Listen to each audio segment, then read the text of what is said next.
Adab di dalam berdoa. Bicara tentang doa, Nabi SAW mengatakan bahwa doa itu adalah ibadah. Tapi anehnya sebagian manusia tidak menganggap doa itu sebagai nilai yang sangat berharga dalam hidupnya.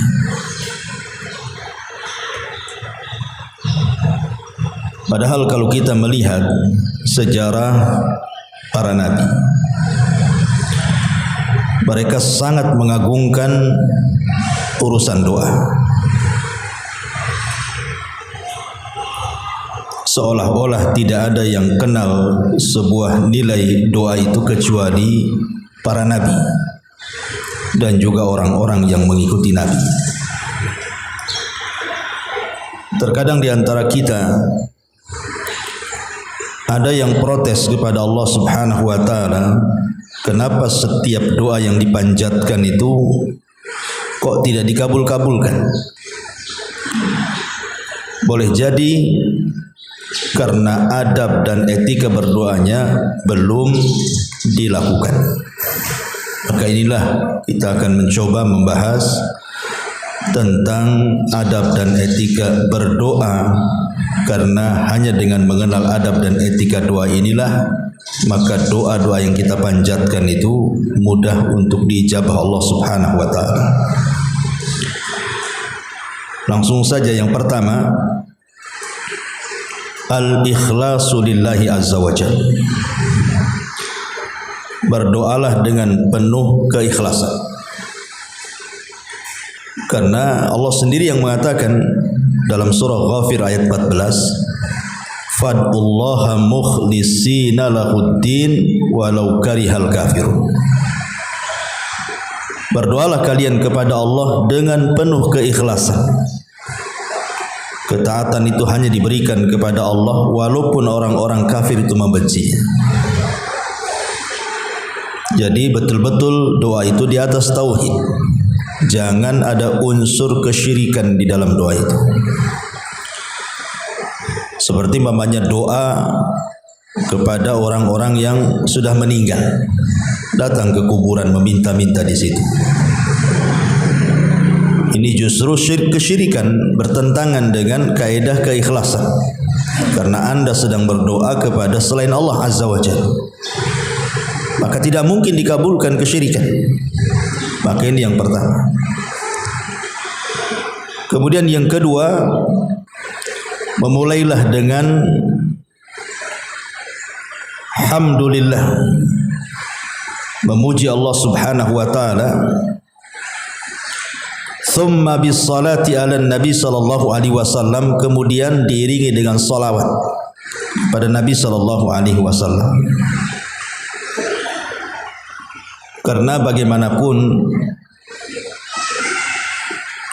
memuji Allah Subhanahu wa taala dengan menyebut nama-namanya itu sama dengan kita bertawasul kepada Allah Subhanahu wa taala dengan nama-nama Allah Subhanahu wa taala yang agung itu. Dan itu diantara doa-doa itu mudah dikabulkan karena bertawasul dengan menyebut nama-namanya. Karena dengan menyebut nama-namanya sama dengan memuji zat yang memiliki nama itu. Logikanya begini, Bu. Kalau ibu meminta sesuatu kepada sesama manusia saja, kalau kita puji-puji orang itu, terkadang yang tadinya tidak mau ngasih pun jadi ngasih. Itu sesama manusia terjadi. Walillah al-mathalul a'la. Tentu bagi Allah permisalan yang jauh lebih tinggi dibandingkan itu. Makanya memuji Allah dalam berdoa itu penting, dengan menyebut nama-namanya. Kemudian tak lupa juga sebagai bentuk kecintaan kita kepada Rasul juga menyebut namanya dengan cara bersolawat. Makanya dalam sebuah hadis Nabi SAW mengatakan, idza shalla ahadukum falyabda bitahmidillah wathana alaihi thumma yusalli ala nabi SAW thumma yad'u ba'da summa yad'u ba'du bima syaa. Apabila salah seorang hendak berdoa, maka mulailah dengan memuji Allah, mengagungkan Allah, kemudian bersolawat. Karena salah satu doa tidak diterima itu salah satunya juga karena tidak bersolawat. Makanya Rasul mengatakan kullu du'ain mahjubun hatta yusalli 'alan nabi sallallahu alaihi wasallam. Setiap doa itu akan tertutup sampai dia bersolawat. Hadis ini dikeluarkan Imam Tabrani dan juga Imam Al-Baihaqi. Kemudian yang kedua, al-jazmu fid du'a wal yaqinu bil ijabah. Ibu kalau berdoa itu harus memiliki azam, niat kuat untuk meminta sesuatu, kemudian yakin bahwa akan dikabulkan. Jadi harus punya tekad kuat, ibu ini mau minta apa sama Allah. Kemudian setelah itu, setelah minta, maka ibu harus yakin bahwa doa ibu itu diijabah. Ini juga penting, karena Nabi SAW mengatakan, la yaqulanna ahadukum Allahumma ighfirli in syi'ta, Allahumma arhamni in syi'ta, liya'zamal mas'alata fa innallaha la mukrihalah, atau liya'zimal mas'alata fa innallaha la mukrihalah. Rawahul Bukhari wa Muslim. Kata Rasul, tidak boleh salah seorang di antara kalian itu mengatakan, ya Allah ampuni aku jika kau mau, ya Allah rahmati aku jika kau mau. Tapi harus memantapkan permintaan itu. Jangan bilang kau mau, itu ragu-ragu namanya. Tidak sungguhan doanya kan. Masa ya Allah ampuni jika kau mau, kalau enggak ya enggak apa-apa katanya kan. Gimana doa kayak gini? Harus punya azam kuat gitu ya. Kemudian kenapa demikian? Fa innallaha la mukrihalah. Karena Allah Subhanahu wa taala tidak bisa diatur-atur. Tidak bisa dipaksa. Kemudian dalam riwayat yang lain yang dikeluarkan Imam Tirmidzi dan dihasankan oleh Syekh Hurairah radhiyallahu an, Nabi mengatakan, ud'ullaha wa antum muqinuna bil ijabah. Berdoalah kepada Allah dalam kondisi kalian yakin doa kalian pasti dijabah. Wa'lamu, ketahuilah, annallaha la yastajibu du'a min qalbin ghafilin lahin, kata Rasul. Ketahuilah bahwa Allah tidak akan pernah mengabulkan dari doanya orang yang hatinya lalai dan hatinya main-main. Dari sini penting seseorang itu meyakini pasti diijabah. Karena ada orang yang enggak yakin masalahnya, karena sudah bosan mungkin berdoa ya, cuma dikabul-kabulkan. Akhirnya dia berhenti berdoa karena tidak yakin kalau doanya itu diijabah. Ini yang ketiga. Yang keempat, al-ilha fid du'ai wal khusyuk. Harus adanya ilha. Ilha itu artinya merengek bahasa kita. Betul-betul meminta, kayak anak kecil minta sesuatu sama ibu kan gimana tuh? Pasti anak kecil itu kan merengek-rengek ya, supaya ibunya ngasih. Maka kurang lebih juga, walillahil mathalul a'la, kalau kita terus merengek di hadapan Allah Azza wa Jal, seperti contoh umpamanya Rasul ketika perang Badar. Nabi SAW betul-betul meminta istighatsah kepada Allah agar besok itu perang dimenangkan. Sampai-sampai Nabi SAW tidak sadar itu, ridaknya, selendangnya sampai jatuh. Kemudian Abu Bakar Siddiq radhiyallahu an mengatakan kepada Nabi SAW, ya Nabi Allah, kafaka munasyadatuka li rabbika fa innahu sayunjizu laka ma wa'adaka. Wahai Nabi Allah, cukup. Karena Rasul terus merengek kepada Allah. Kata Abu Bakar, cukup ya Rasul, cukup katanya. Karena Allah pasti akan mengikuti apa yang kau minta, dan Allah pasti akan memenuhi janjinya. Tenang saja. Abu Bakar malah menangkan Nabi SAW. Kenapa Rasul ketika itu sangat khawatir sampai melakukan doa seperti itu? Karena memang tidak pernah perang sebelumnya. Pasukannya sedikit, hanya 300, musuhnya 1000. Dan itu perang perdana masalahnya. Sehingga wajar kalau Nabi SAW khusyuknya dia berdoa kepada Allah, meminta sangat kepada Allah jangan sampai dikalahkan. Sampai dalam doanya Rasul mengatakan, intahlik hadhil isabah falan tu'bada bada. Kalau kau hancurkan kelompok yang sedikit ini habis ya Allah, kau tidak ada yang menyembah lagi. Sampai Rasul mengatakan seperti itu. Ya, ini sampai bagaimana merengeknya Rasul saat berdoa kepada Allah Azza wa Jalla, dan harusnya kita juga gitu. Ya, kalau perlu nangis, nangislah kan begitu. Kemudian yang nomor 5, harus hudurul qalbi fid du'a. Hadirkan hati. Hadirkan hati saat berdoa. Karena Umar bin Khattab radhiyallahu anhu mengatakan, inni la ahmilu hammal ijabah walakin ahmilu hammad du'a. Kata Umar, aku tidak memperhatikan apakah doa ini mau diijabah atau tidak, tapi yang aku fokuskan adalah doanya. Cemana doanya ini? Soal ijabah nanti belakangan, tapi soal doa ini harus fokus, kata Umar. Harus betul-betul menghadirkan hati. Itu yang susah, kadang-kadang kita lalai gitu ya. Kemudian yang nomor 6, ad-du'a'u firraha wasyiddah. Biasakan doa itu di waktu ibu senang dan juga di waktu ibu susah. Karena Nabi SAW mengatakan, man sarrahu an yastajiballahu lahu inda syada'id wal qurb falyuksirid du'a firraha'i. Barang siapa yang suka Allah mengabulkan doa-doanya di saat ibu dalam kondisi sulit, maka perbanyak doa di saat ibu sedang senang. Jangan kenal Allah itu di waktu sulit saja, di waktu senang pula lupa sama Allah. Dan itu kenyataannya di masyarakat kan. Ingat Allah itu kalau sudah nikmatnya hilang. Ya, umpamanya seseorang ketika sehatnya susah untuk beribadah, sekali kecelakaan, tabrakan, tidak bisa jalan, baru dia teringat. Kenapa waktu sehat seperti ini? Makanya lihat orang-orang sakit itu lebih banyak zikir kan.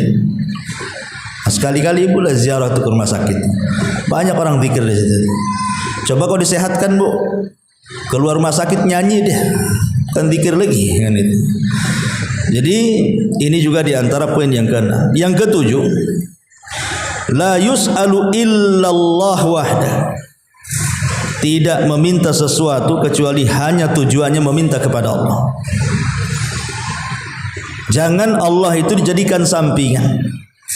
Ketika sakit disandarkan kesembuhan kepada dokter, kepada obat. Ketika dokter angkat tangan, obat tak manjur lagi, baru pasrah sama yang di atas. Kan enggak seperti itu. Minta kesembuhan kepada Allah, dokter obat itu sebab saja. Ya, makanya kalau berdoa itu meminta sesuatu kepada Allah dulu.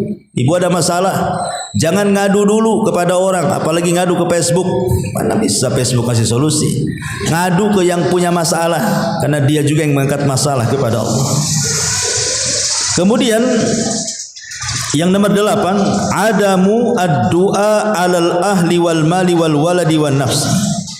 Jangan sampai berdoa keburukan, baik kepada keluarga, baik kepada harta, baik kepada anak, bahkan kepada diri sendiri. Tidak boleh. Karena Rasul mengatakan dalam sebuah hadisnya, la tad'u ala anfusikum wa la tad'u ala auladikum wa la tad'u ala khadamikum wa la tad'u ala amwalikum. Janganlah kalian berdoa dengan doa yang buruk kepada diri kalian, kepada anak-anak kalian, kepada pembantu kalian, kepada harta kalian. Kenapa? La tuwafiqu minallahi ta'ala sa'ata lailin sa'atan nailin fiha ata fayastajibu lakum. Dikhawatirkan ketika kita ini berdoa, tiba-tiba malaikat mengaminkan, kita tidak tahu. Ya. Saat kita ngomong begitu kan, celaka kamu, banyak ngomong itu sama anaknya, tiba-tiba malaikat mengaminkan, celaka betul anak. Ingat pernah saya ceritakan, ada seorang syekh bercerita, ketika ada seorang ibu marah sama anaknya. Ibu ini mungkin terlontar ucapan yang kurang bagus, mendoakan doa buruk kepada anaknya karena nakal. Nah, mudah-mudahan masuklah peluru itu di kepalamu, katanya. Dia ngomong begitu. Anak ini masih kecil. Setelah kemudian anak ini meningkat remaja, kemudian dewasa, kemudian cari pekerjaan, keterimalah di militer, jadi tentara. Ketika latihan, tiba-tiba kawannya ini sedang main-main dengan pistol. Disangkanya pistol itu ada pelurunya, ditaruh-taruh di kepalanya. Rupanya pelatuknya dipencet, keluarlah satu peluru, masuk ke kepalanya, mati. Ibunya nangis luar biasa. Baru teringat ibunya, dulu waktu dia kecil dia pernah ngomong begitu, semoga Allah sarangkan di kepalamu itu peluru, katanya. Rupanya Allah ijabah setelah dia tua tuh, sudah dewasa kan. Nah ini jangan sampai, karena pengabulan doa itu terkadang kita tidak sadar, diaminkan rupanya sudah dewasa pula kejadian. Maka jangan mudah mendoakan keburukan kepada anak-anak, atau kepada harta, kepada jiwa, dan begitu seterusnya. Yang nomor 9, hifdzus sauti biddu'a, lirihkan suara dalam doa. Makanya ketika sahabat mengatakan kepada Rasulullah, ya Rasulullah, apakah Tuhan itu jauh sehingga kami harus memanggil, ataukah Tuhan itu dekat sehingga kita harus berbisik-bisik? Dia mengatakan, aqaribun fanunaji ambaidun fanunadi, katanya. Apakah Tuhan kita dekat sehingga kita harus bisik-bisik, ataukah Tuhan kita ini jauh sehingga harus berteriak-teriak? Maka turunlah ayat, wa idza sa'alaka ibadi fa inni qarib. Apabila hamba-hambaku bertanya soal aku, katakan aku dekat. Ujibu da'watad da'i, akulah yang mengabulkan setiap doa orang yang berdoa kepadaku. Maka dalam berdoa itu, ud'u rabbakum tadarruan wa khufiyah. Maka berdoalah kepada Rabb kalian dengan tadarru wa khufiyah, dengan lirih. Tak perlu berteriak-teriak doa itu. Ya, ngapain berteriak-teriak? Kemudian yang nomor 11, ada mutakalluf. Ada mutakalluf itu tidak perlu kemudian ibu sibuk merangkai-rangkai doa kayak buat puisi. Nah, buat puisi kan ada, kadang-kadang ada ini dibuat-buat, umpamanya ada acara, orang ditulis dulu doanya tuh kan, nanti dibaca. Tidak perlu doa kemudian harus dirangkai-rangkai sampai kesulitan nata bahasa. Allah itu tahu kemauan kita. Makanya ketika ada seorang laki-laki bertanya kepada Rasulullah sallallahu alaihi wasallam, kaifa taqulu fi sholati? Bagaimana, apa yang kau baca dalam salatmu? Jadi apa yang harus dibaca dalam salat itu? Qala, maka dia menjawab, atashhadu, apakah anda mau menjadikan saksi? Summa aqul, kemudian sahabat ini mengatakan, saya katakan, Allahumma inni as'alukal jannah wa a'udzubika minan nar. Aku meminta kepadamu ya Rabb sorga, dan aku berlindung kepadamu ya Rabb dari neraka. Kemudian orang ini mengatakan, ya Rasulullah, aku tidak bisa berdoa macam Mu'ad bin Jabal. Mu'ad itu kalau doa runut, bagus bahasanya. Ya karena dia seorang ulama. Mu'ad itu orang ini kan orang Badui, datang kepada Rasul, ya Rasul, kalau saya sholat itu hanya minta dua itu saja. Ya Allah, aku minta surga, jauhkan dari neraka. Aku tidak bisa lebih baik lagi dibandingkan Mu'ad. Mu'ad itu punya, kalau doa panjang dia. Maka Nabi SAW, sekitar itulah kau berdoa, tidak perlu kau seperti Mu'ad. Kayak gitu saja, karena Allah tahu masalahnya apa yang kita minta. Tidak perlu kita ini harus sulit-sulit merangkai kata. Allah tahu. Kalau memang kita tidak pandai, ambil aja doa-doa yang warid yang sudah ada gitu ya. Tinggal dihafal, baca. Nah, kalau memang tidak dihafal, atau kalau memang tidak bisa dengan bahasa apapun berdoa, Allah itu Maha tahu. Bahkan sebelum kita minta, Allah sudah tahu. Mau kita akan minta dan apa yang akan diminta, Allah sudah tahu duluan. Ini juga yang nomor 11. Yang nomor 12, at-tadarru wal khusyu' war raghbatu war rahbatu. Berdoa dengan rendah hati, dengan khusyuk, dengan takut, dengan harapan. Nah, itu juga penting. Ya, karena bagaimanapun Allah mengatakan innahum kanu yusari'una fil khairat. Mereka maksudnya orang-orang yang beriman bersegera untuk meraih kebaikan, wa yad'unana, dan mereka berdoa kepada kami, kata Allah, raghaban wa rahaban wa kanu lana khashiin. Mereka berdoa dengan penuh harapan, takut, dan mereka betul-betul khusyuk. Kemudian yang nomor 13, raddul madzalim at-taubah. Kembalikan barang-barang yang pernah kita zalimi atau orang-orang yang pernah kita zalimi, kita minta maaf. Khawatirnya gini Bu, kita ini mendoakan sesuatu, pamannya ya Allah berikan rezeki kepadaku. Rupanya orang yang kita zalimi berdoa kepada Allah, ya Allah syaratkan rezekinya. Kan susah nanti. Jadi bertabrakan kan begitu ya. Ya Allah usaha saya lancarkan. Sementara ada orang yang kita zalimi mendoakan pula terbalik, ya Allah syaratkanlah usaha orang itu. Kan nanti susah nantinya, ya. Makanya jangan melakukan kezaliman. Nanti dia mendoakan keburukan apa yang kita minta kepada Allah, dan itu penghalang karena doa yang dizalimi itu lebih mustajab daripada doa kita. Makanya jangan melakukan kezaliman. Balikkan kalau memang kita punya kezaliman, ngambil barang, ngambil uang, ngambil apa, atau kalaupun dalam bentuk ucapan, perbuatan, minta maaf. Ya, ini juga yang nomor 13. Yang nomor 14, ad-du'a tsalatsan. Biasakan doa itu diulang 3 kali. Karena Abdullah bin Mas'ud radhiyallahu an mengatakan kana Nabi SAW idza da'a tsalatsan.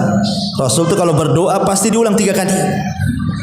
Biasakan doa itu diulang-ulang. Kemudian yang nomor 15, istiqbalul kiblati. Menghadap kiblat. Karena itu bagian daripada adab. Walaupun perselisihan ulama maksudnya apakah kiblat doa itu sama dengan kiblat solat. Ada yang mengatakan beda. Kalau kiblat doa itu ke langit, kalau kiblat solat ya ke Mekah sana. Makanya lihat orang yang khutbah Jumat itu. Kalau ibu pernah menyaksikan khutbah Jumat, kan khotib kalau berdoa nggak ada makmum kan. Ya, kalau memang kiblat doa itu adalah kiblat solat, tentu khotib membalik memunggungi makmum. Dari sini terjadi khilaf pendapat. Apakah kiblat doa itu maksudnya kiblat solat, ataukah kiblat doa itu maksudnya langit? Ya kita menegakkan itu begitu. Ini menjadi khilaf para ulama. Tapi yang jelas ya, bahwa kalau memang dihadapkan ke kiblat kemudian mengarah ke langit, yaitu lebih baik lagi dengan menggabungkan dua pendapat kan itu ya.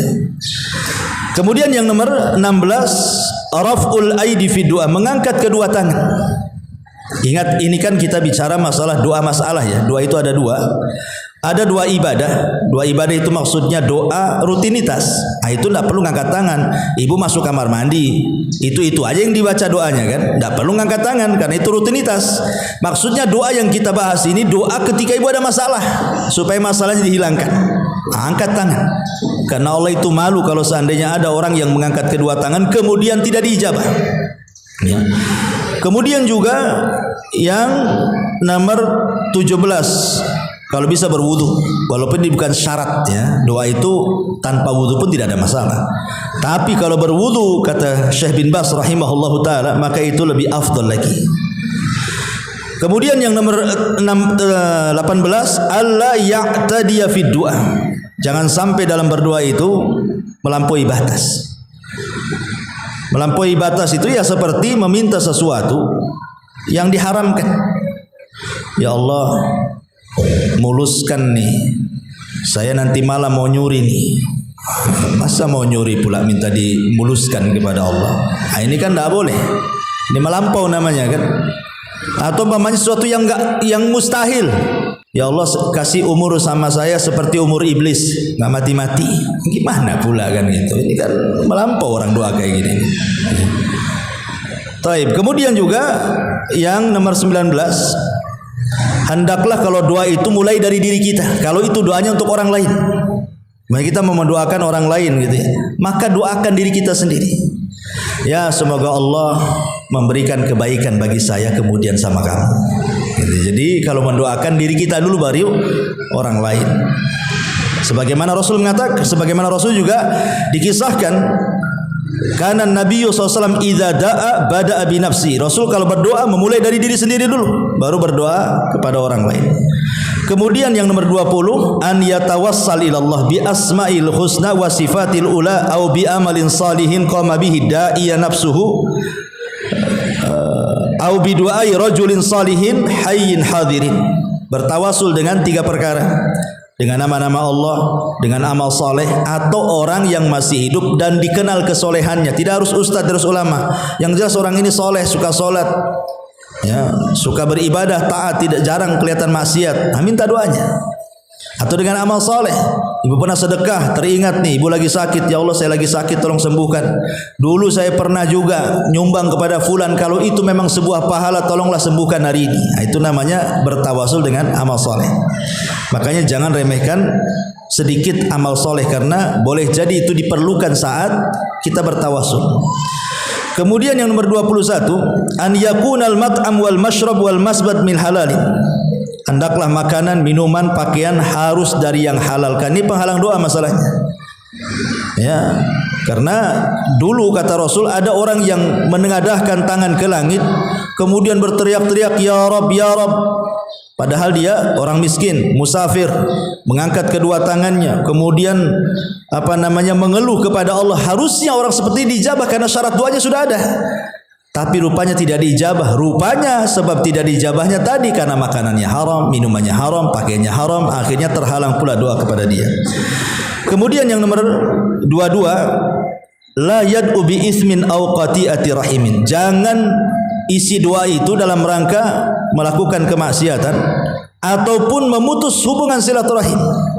Jangan sampai dalam doa itu ada 2 kandungan ini. Ada hal-hal yang berbau dosa atau ada hal-hal yang berbau memutus silaturahim. Tidak boleh.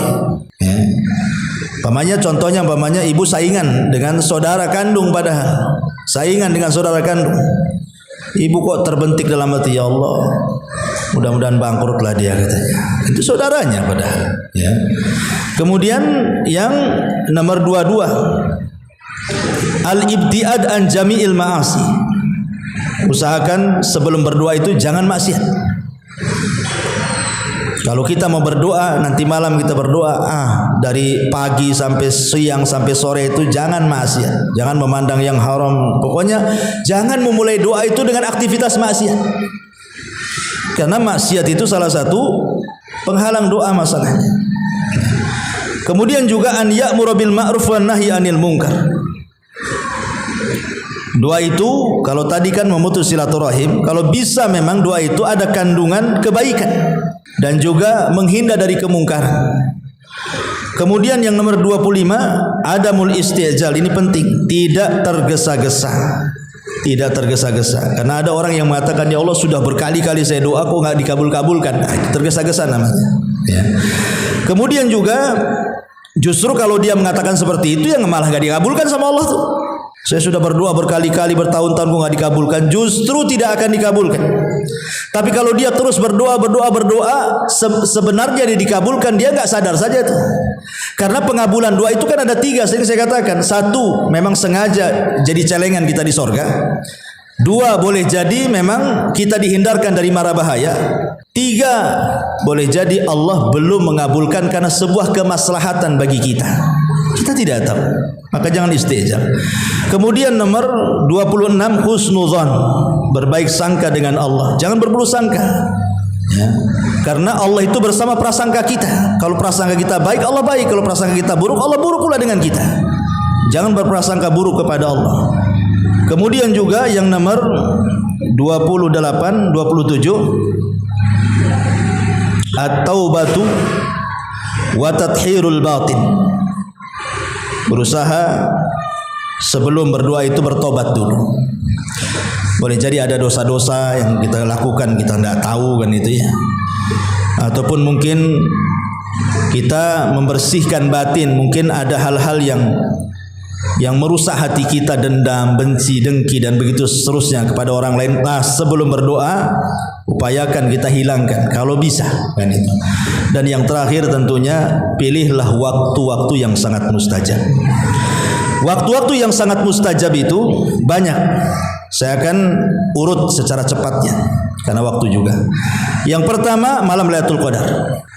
Yang kedua di di pertengahan malam atau sepertiga malam. Yang ketiga selepas sholat wajib.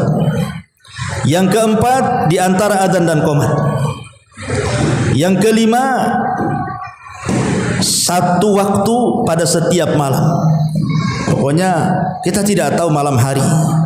Tidak harus sepertiga malam atau setengah malam. Pokoknya malam hari lah. Ada waktu-waktu itu Allah mengijabah doa kita. Kemudian yang nomor 6 ketika selepas azan. Kemudian yang nomor 7 ketika turun hujan. Kemudian yang nomor 8 saat peperangan. Kemudian yang nomor 9 di hari Jumat. Ada yang mengatakan di antara dua khutbah, ada yang mengatakan selepas asar sampai maghrib. Kemudian juga ketika sujud, dan ini yang paling jelas hadisnya. Kemudian juga ketika selesai minum air zam-zam. Maka itu juga termasuk doanya mustajab. Kemudian ketika bangun di malam hari. Kemudian juga ketika dia tidur dan sebelum tidur dia berwudu. Sebelum tidur dia berwudu, kemudian berzikir, kemudian tidur, kemudian bangun. Nah, ketika bangun itulah dia berdoa, maka mustajab. Tidak harus mamanya bangunnya jam 3, mungkin boleh jadi bangun subuh kan itu. Kemudian juga ketika seseorang berpuasa. Kemudian maksudnya berpuasa itu menjelang berbuka, itulah mustajabnya doa. Kemudian ketika Anda dizalimi. Kemudian juga doanya orang tua kepada anak, itu mustajab. Kemudian juga ketika safar atau orang yang datang safar, kita minta doanya. Ya. Kemudian juga di tempat-tempat yang mustajab doa seperti multazam, kalau ibu umroh atau haji kan itu ya. Maka itu banyak tempat-tempat doa saat haji dan umroh itu, maka itulah kesempatan untuk berdoa kepada Allah Subhanahu wa taala. Ini di antara waktu-waktu yang penting kita memulai dengan doa. Taib, ma'asyiral muslimat yang dimuliakan Allah Subhanahu wa taala, sedikit kita bentangkan dengan membahas sedikit sejarah. Tadi di mukadimah sudah saya katakan bahwa doa itu memiliki nilai yang sangat tinggi di hadapan Allah. Karena Rasul yang mengatakan laisa syai'un aqram indallahi minad doa. Tidak ada sesuatu yang lebih istimewa di hadapan Allah Subhanahu wa taala itu dari ibadah-ibadah itu kecuali doa. Karena doa itu masuk pada semua ibadah. Doa itu semua ibadah yang kita lakukan pasti terkandung doa di situ. Mau ibadah apa saja, sebutkan. Mau ibadah mahdhah, mau ibadah ghairu mahdhah gitu ya. Semua ibadah itu terkandung doa di situ. Minimalnya ketika saat kita selesai melakukan sebuah ibadah itu kan kita berharap bahwa ibadah ini diterima dan ibadah ini menghasilkan surga. Makanya doa itu masuk pada semua ibadah. Dan tidak ada yang tahu nilai sebuah doa itu kecuali para nabi. Lihat, saya contohkan Nabi Allah Yunus alaihi salatu wassalam. Ketika Allah Subhanahu wa taala menguji Nabi Yunus gara-gara dia meninggalkan Nainawa, satu negeri di Irak, sebelum Allah izinkan. Karena ketika itu Nabi Yunus menganggap kaumnya tidak ada yang beriman. Padahal setelah kepergiannya kaumnya pula beriman. Dan tidak ada satu nabi yang semua kaumnya beriman kecuali Yunus. Yunus tidak tahu kalau kaumnya beriman, dia keburu pergi masalahnya. Tiba-tiba kemudian Allah Subhanahu wa taala memberikan ujian kepada Yunus karena dia pergi sebelum diperintah. Ketika kemudian dia berada di atas perahu, tiba-tiba nih perahu ini diputar-putari ikan besar, sehingga penumpangnya ketakutan karena ada ikan besar. Karena hiu itu mungkin muter-muter di kapal itu, sehingga penumpangnya ketakutan. Ini bisa saja kemudian kapal ikan lebih besar dari kapal ini bisa saja menerkam semua yang ada di perahu. Sehingga akhirnya orang-orang ini berusaha mengundi, ini harus dikorbankan satu, dikasih makan dibayar pergi gitu maksudnya. Akhirnya diundilah satu kapal itu. Rupanya yang keluar pas dikocok Nabi Yunus. Orang-orang memandang, janganlah, nampaknya dia orang soleh katanya. Yang lain saja, kalau bisa preman aja lah masukkan gitu. Ini nampaknya orang soleh ini. Dikocok lagi Yunus lagi. Di sini baru perasan Nabi Yunus tuh. Mungkin ini kesalahan saya karena meninggalkan kaumnya begitu saja. Makanya Yunus akhirnya dijadikan umpan ikan itu. Tapi Allah Subhanahu wa taala dia yang menyutradarai semuanya. Dia memerintahkan kepada ikan itu telan dan jangan kau kunyah. Telan saja, jangan dikunyah. Kalau dikunyah matilah orang. Maka ikan itu kemudian hanya nelan saja. Maka Yunus berada di perut ikan itu. Apa yang dilakukan? Di tengah tiga kegelapan perut ikan, kegelapan dasar lautan, kegelapan tengah malam. Harusnya Yunus meninggal di situ. Tapi Yunus tidak berhenti dari doa dan zikir. Terus dia berdoa. Dia mengatakan, La ilaha illa anta subhanaka inni kuntu minadh dhalimin. Apa kata Rasul? Siapapun yang berdoa dimukodimahi dengan doanya Nabi Yunus pasti mustajab. Jadi kalau ibu berdoa, dimulai doanya dengan La ilaha illa anta subhanaka inni kuntu minadh dhalimin. Baru kemudian berdoa yang lainnya, pasti mustajab kata Rasul. Makanya ketika ada kasus antara Utsman bin Affan dengan Abdurrahman ibn Auf kalau tidak salah. Jadi Abdurrahman ibn Auf ini melihat Utsman di masjid. Kemudian mengucapkan salam, Assalamualaikum. Tak dijawab.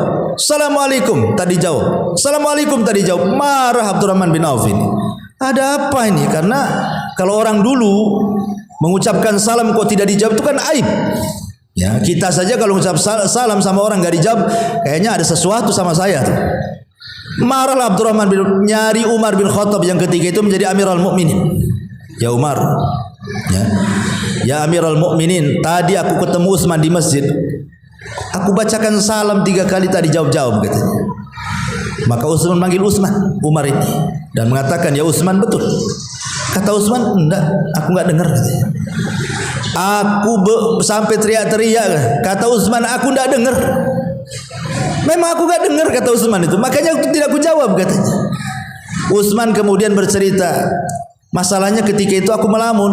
Aku melamun dulu katanya. Aku pernah bermajelis bersama Nabi gitu. Nabi mengatakan siapapun yang berdoa dengan doa ini pasti mustajab. Aku tidak tahu lafadznya. Karena ketika itu Rasul disibukkan dengan orang Arab Badui ngobrol, belum diajarkan lafadznya, langsung pergi Rasul. Jadi aku ini terpikir apa itu lafadznya. Abdurrahman bin Auf mengatakan aku ingat katanya.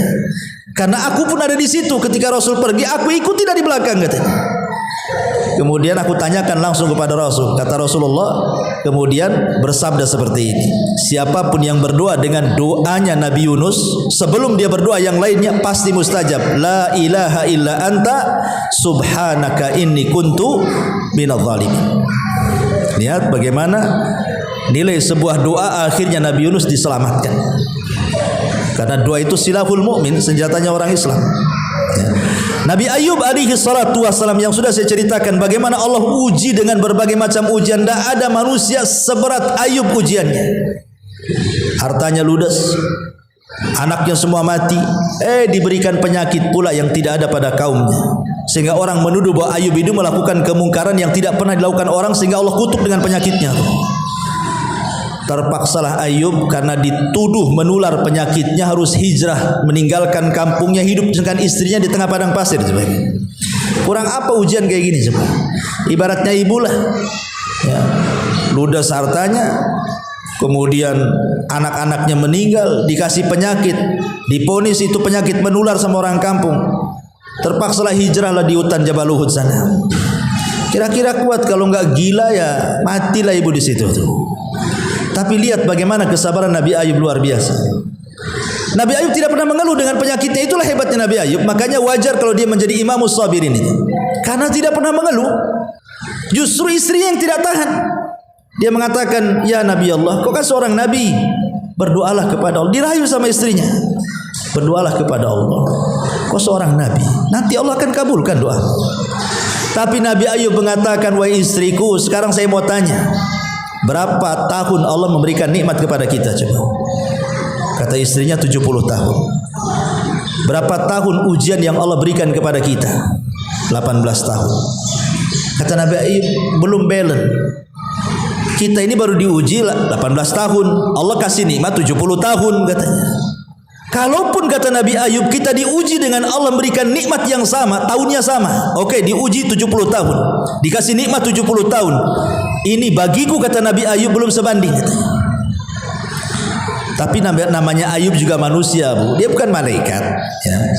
Adalah kawannya dua orang ini, entah bincang-bincang kedengaran pula sama telinganya Nabi Ayub itu. Apa perbincangannya? Yang satu mengatakan sama kawannya, jangan-jangan si Ayub itu penyakit-penyakitnya kok nggak pernah disembuh-sembuhkan ya? Jangan-jangan dikutuk oleh Allah. Jangan-jangan dia melakukan dosa yang tidak pernah dilakukan kaumnya. Kata kawannya, jangan ngomong begitu. Kayak ibu lah biasa kan, hus gitu ya. Kayak ibu kan itu. Janganlah kayak gitu katanya. Ya, kemudian kawannya nyaut lagi, kalau bukan kutukan apa namanya? Kok tidak pernah penyakitnya adalah yang sembuh? Ini makin parah penyakitnya. Kalau bukan kutukan apa namanya katanya? Kedengaran ke telinga Ayub tuh. Dari situlah diberdoa Nabi Ayub. Tapi doanya pun tidak secara terang-terangan. Tidak mengeluh kayak kita, tidak. Ayub hanya mengatakan, ya Rabb, inni massaniyadz-dzurr wa anta arhamur rahimin. Hanya itu saja Ayub ngomong itu. Ya Allah, aku yakin bahwa ini penyakit ini datang dari kamu. Dan aku yakin tidaklah engkau memberikan ujian kepadaku kecuali karena sayangmu kepada hambamu. Ayub tidak mengatakan ya Allah sembuhkan penyakitku, enggak.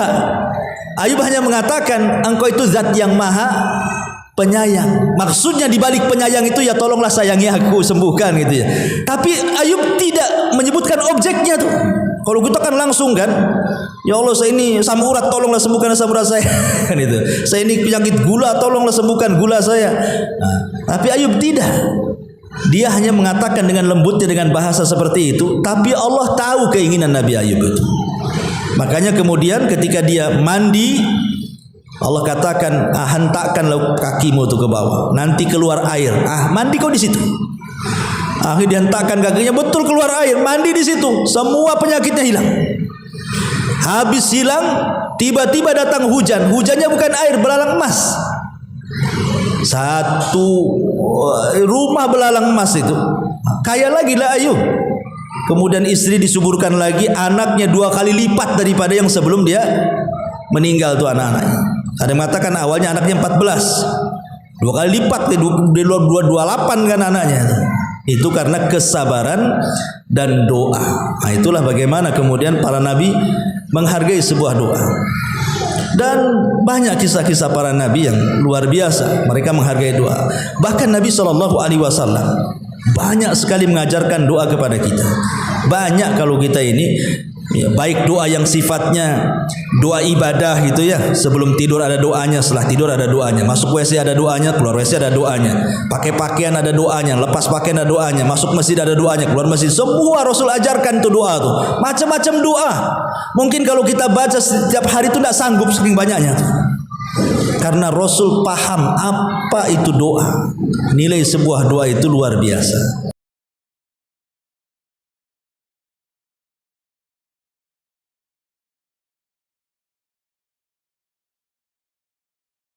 Subhanallah walhamdulillah wa la ilaha illallah wallahu akbar. Subhanallah